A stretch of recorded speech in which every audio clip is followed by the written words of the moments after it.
Hello everyone, welcome to the Brighters Hub. Hello everyone, myself Rohit Singh, welcome to my channel. So अभी तक के lecture में हमने किसी भी डेटा के लिए मीडियन कैसे फाइंड करते हैं, मीन कैसे फाइंड करते हैं और मोड कैसे फाइंड करते हैं वो देखा। तो आज के लेक्चर में हमें किसी भी ग्रुप डेटा के लिए जिसमें क्लास दिया हो उसका मीडियन कैसे फाइंड करते हैं वो हमें देखना है। लेकिन वो देखने से पहले किसी ने मुझे कमेंट बॉक्स में पूछा है कि स्टैटिस्टिक्स क्या है, ये एक बार एक्सप्लेन कीजिए। तो मुझे बहुत अच्छा लगा कि आप मेरे लेक्चर को फॉलो कर रहे हैं। तो ठीक है, मीडियन कैसे फाइंड करते हैं वो देखने से पहले मैं आपको ये बताने की कोशिश करूंगा कि स्टैटिस्टिक्स क्या है। तो स्टैटिस्टिक्स की अगर डेफिनेशन लिखना हो तो बहुत ज्यादा अलग अलग तरीकों से लिखा जा सकता है। सिंपल भाषा में अगर मैं आपको कहूं तो स्टैटिस्टिक्स मैथ की एक ब्रांच है जहां पे डेटा को एनालिसिस किया जाता है। अगर आप सिंपल एग्जांपल देखें जो वर्ल्ड में अभी चल रहा है या फेमस है, कोविड-19 के लिए डेली बहुत सारे डेटा एनालिसिस किए जाते हैं, जैसे कितने नए केस आए, कितने डेथ हुए। तो इससे हमें आइडिया आता है कि हमारा केस का जो डबलिंग रेट है, मतलब केस किस रेट से डबल हो रहा है या डेथ रेट क्या है वो क्लियर होता है। तो यहाँ पे भी एक डेटा का एनालिसिस हो रहा है। इसके अलावा आप देख रहे होंगे कि पूरे वर्ल्ड में कोविड-19 के अलग अलग डेटा लिए जाते हैं और वो डेटा से एनालिसिस किए जाते हैं कि उसकी पीक वैल्यू क्या है, किस कंट्री में उसकी डेथ रेट क्या है। मतलब इन शॉर्ट अगर मैं कहना चाहूं तो स्टैटिस्टिक्स में अलग अलग चीजों को डेटा को एनालिसिस किया जाता है और फिर उस डेटा पर से बहुत सारी चीजें देखनी होती है। तो हमारे क्लास के सिलेबस के हिसाब से सिर्फ हम 3 चीजें ही ढूंढ रहे हैं, मीन, मोड या मीडियन। लेकिन स्टैटिस्टिक्स बहुत ब्रॉड है जहां पे आपको डेविएशन, स्टैंडर्ड डेविएशन किसी भी डेटा का फाइंड करना होता है। तो सिंपल भाषा में अगर डेफिनेशन लिखना हो तो जैसे मैंने यहाँ पे लिखा है कि statistics is defined as collection. Collection का मतलब क्या होता है कि सबसे पहले आपको कहीं से भी डेटा को कलेक्ट करना है, मतलब डेटा का पहले आपको कलेक्शन करना है, उसके बाद प्रेजेंटेशन, एनालिसिस एंड इंटरप्रिटेशन। तो उस डेटा को कलेक्ट करने के बाद उस डेटा का आपको क्या करना है, एनालिसिस करना है। देन आफ्टर उस डेटा पर से कुछ इंटरप्रिटेशन निकालना है। जैसे कोविड-19 के केस में सबसे पहले आप क्या कर रहे हैं, डाटा को कलेक्ट कर रहे हैं। या तो आप कंट्री लेवल पे आप कलेक्ट कर रहे हैं या स्टेट लेवल पे या डिस्ट्रिक्ट लेवल पे या जोन, जिस लेवल पे भी आप डेटा को कलेक्ट कर रहे हैं। डेटा को कलेक्ट करने के बाद उस डेटा को बहुत अच्छे तरीकों से एनालिसिस किया जा रहा है और उसके बाद उसका इंटरप्रिटेशन किया जा रहा है। इंटरप्रिटेशन का मतलब एट द एंड आपने जैसे क्लियर किया हुआ है कि ये रेड जोन है, ये ग्रीन जोन है, ये आपका ऑरेंज जोन है। तो उस डाटा का इंटरप्रिटेशन है कि आपने एक वैल्यू पहले से डिसाइडेड की है, उस वैल्यू से अगर ज्यादा वैल्यू है तो वो रेड जोन में रख रहे हैं, उससे कम वैल्यू है तो ऑरेंज जोन में रख रहे हैं, या उससे भी कम है तो ग्रीन जोन है। मतलब आपने ऐसे एक जोन डिसाइड किया हुआ है, तो डेटा को क्या कर रहे हैं, आप इंटरप्रेट कर रहे हैं। या दूसरी भाषा में कहूं तो statistics is the science and art of dealing with figure and fact. Statistics में और एक चीज की जाती है, जैसे हमने क्लास 9th में देखा था कि हमारे पास कोई डेटा होता था और उसका हम ग्राफ बनाते थे। तो स्टैटिस्टिक्स में बहुत बार डायरेक्टली न्यूमेरिकल वैल्यू नहीं होती, हमारे पास कोई एक ग्राफ होता है और उस ग्राफ पर से हमें उस डेटा को एनालिसिस करके उसके फैक्ट निकालने होते हैं। तो इस टाइम पे हम क्या कर रहे होते हैं, फिगर के साथ हम डील कर रहे होते हैं। तो स्टैटिस्टिक्स में हम किसी भी डाटा को हमें क्या करना है, एनालिसिस करना है। तो होप आपको समझ में आया होगा कि स्टैटिस्टिक्स क्या है। तो चलिए अब हम किसी भी डेटा के लिए जिसमें क्लास दिया हो उसका मीडियन कैसे फाइंड करते हैं वो देखते हैं। तो लास्ट वाले लेक्चर में हमने किसी भी डेटा के लिए, मींस वो इंडिविजुअल था या जिसमें सिर्फ xi या fi था, उसका मीडियन कैसे फाइंड करते हैं वो हमने देखा था। आज के लेक्चर में हमें ये देखना है कि किसी भी डेटा का जब ग्रुपिंग हुआ हो और वो भी क्लास के हिसाब से हुआ हो, उसका मीडियन कैसे फाइंड करना है वो देखते हैं। तो जैसे यहाँ पे देखिए आपके पास एक क्वेश्चन है, ये मैंने एक सिंपल एग्जांपल लिया है जिससे आपको क्लियर हो कि ऐसे डाटा का मीडियन कैसे फाइंड किया जाता है। तो देखिए ऐसे डाटा का मीडियन फाइंड करने के लिए सबसे पहले क्वेश्चन पर से आपकी जो क्लास है और जो फ्रीक्वेंसी है वो आपको लिख लेना होता है। इसमें हमें xi की जरूरत नहीं होती, इसलिए हम xi का टेबल नहीं बनाते। xi की जरूरत हमें मीन फाइंड करते समय होता है।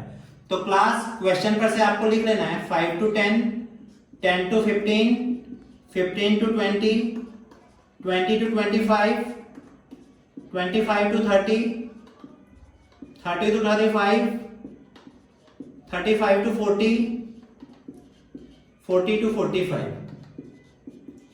ये आपने क्लास क्वेश्चन पर से लिख लिया और फ्रीक्वेंसी उसके सामने सामने आपको लिख देनी है। 5, 6, 15, 10, 5, 4, 2 और 2।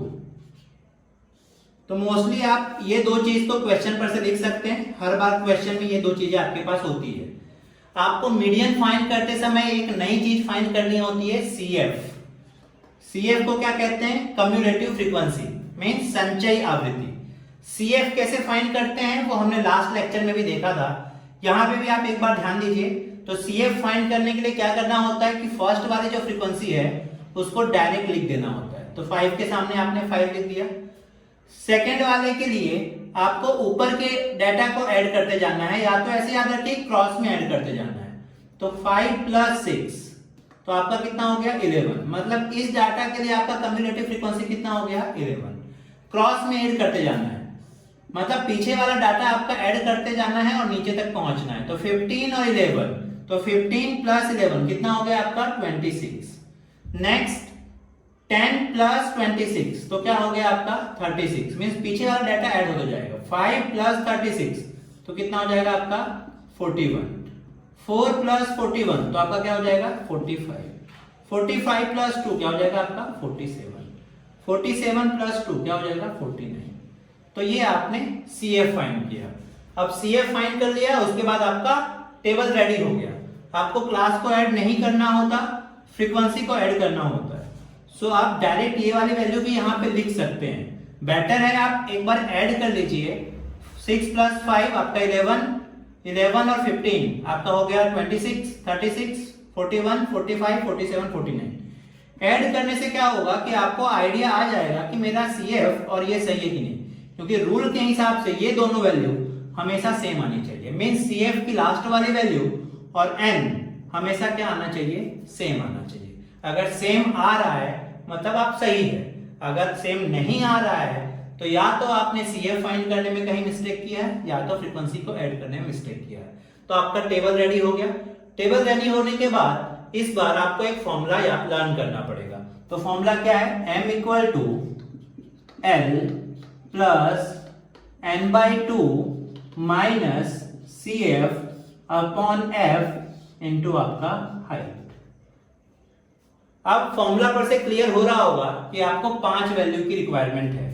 क्या क्या रिक्वायरमेंट है? एक तो L, एक आपकी n/2, एक आपका CF, एक आपका चाहिए F, एक तो आपका हाइट। चलिए, दो वैल्यू तो आपकी डायरेक्टली क्लियर हो जाएगी। n/2, n/2 मींस n की वैल्यू आपकी आ चुकी है 49, तो 49 / 2 ये आपका कितना आ गया? 24.5। और हाइट तो क्लियर है कि कितने का है हाइट? 5 तो हाइट आपका आ गया 5। अब आपको 3 और वैल्यू चाहिए, तो ये 3 वैल्यू आपको टेबल पर से मिलेगी। तो थोड़ा सा आप मोड को याद कीजिए। मोड में क्या करते थे? जो मैक्सिमम नंबर होता था उस पे सर्कल बनाते थे और वो सर्कल आपको सारी वैल्यू देता था। यहां पे भी आपको वही एक काम करना है, लेकिन यहां पे सर्कल की जगह पे एक ब्रैकेट बनाना है। तो ब्रैकेट कैसे बनाना है? तो ब्रैकेट के लिए सबसे इंपॉर्टेंट है ये n/2 की वैल्यू। आपको n/2 की वैल्यू को CF के साथ कंपेयर करना है और हमेशा स्टार्टिंग ऊपर से ही करना है। मींस आपको नीचे से ऊपर की तरफ कंपेयर नहीं करना है, ऊपर से नीचे की तरफ कंपेयर करना है। और कंपेयर करते समय ये चेक करना है कि कौन सी CF की वैल्यू उसके कंपेयर में मैक्सिमम है। जो फर्स्ट वैल्यू उसके कंपेयर में मैक्सिमम आएगी वहां पे आपको ब्रैकेट बना देना है। तो चलिए, ये 5, ये आपका क्या है? 24.5। तो 5 इसके कंपेयर में स्मॉल है, तो कुछ नहीं, आप इसको लिमिट कीजिए और आगे बढ़िए। 11 24.5, 11 भी इसके कंपेयर में क्या है? स्मॉल है, तो इसको भी लिमिट कीजिए और आगे बढ़िए।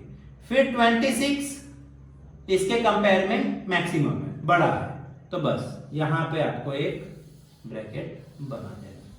और जब ब्रैकेट बन गया तो आपको आगे की वैल्यू कंपेयर करने की जरूरत नहीं है। मींस आपको ऊपर से नीचे की तरफ कंपेयर करते जाना है और चेक करना है कि कौन सी CF की वैल्यू n/2 के कंपेयर में मैक्सिमम है। जो मैक्सिमम है वहां पे आप ब्रैकेट बना दीजिए और आपका काम हो गया। ब्रैकेट बनने के बाद जो उसकी क्लास की लोअर लिमिट होगी वो आपके लिए बन जाएगी L। उसी ब्रैकेट में जो उसकी फ्रीक्वेंसी होगी वो आपकी बन जाएगी F। लेकिन CF लिखते समय आपको याद रखना है कि उस ब्रैकेट में जो CF आ रहा होगा वो यहां पे नहीं लिखना है। बच्चे बार बार यही मिस्टेक करते हैं कि ब्रैकेट बनाने के बाद जो ब्रैकेट की जो CF की वैल्यू होती है वो यहां लिख देते हैं। नहीं, ब्रैकेट बनने के बाद उसके ऊपर की जो वैल्यू होगी, जस्ट ऊपर की, वो उसके लिए CF बन जाएगी, मतलब 11। तो आपका ये ब्रैकेट बहुत मायने रखता है। जैसे मोड में वो सर्कल बहुत मायने रखता है, मीडियन में ये ब्रैकेट बहुत मायने रखता है, क्योंकि ये ब्रैकेट से आपको 3 वैल्यू मिल जाती है। तो आपके पास सारी वैल्यू आ गई। सारी वैल्यू आने के बाद इस वैल्यू को फॉर्मूला में रखना है। तो इक्वल टू के नीचे इक्वल टू, L की वैल्यू आपकी कितनी आई 15, n/2 कितना आया आपका 24.5 माइनस CF कितना है आपका 11 अपॉन F कितना है 15 इंटू आपका हाइट कितना है 5। नेक्स्ट 15 प्लस 24.5 माइनस 11 तो क्या हो जाएगा आपका 13.5। डिवाइड में आपका क्या आ जाएगा 15 और इनटू में क्या आ जाएगा 5।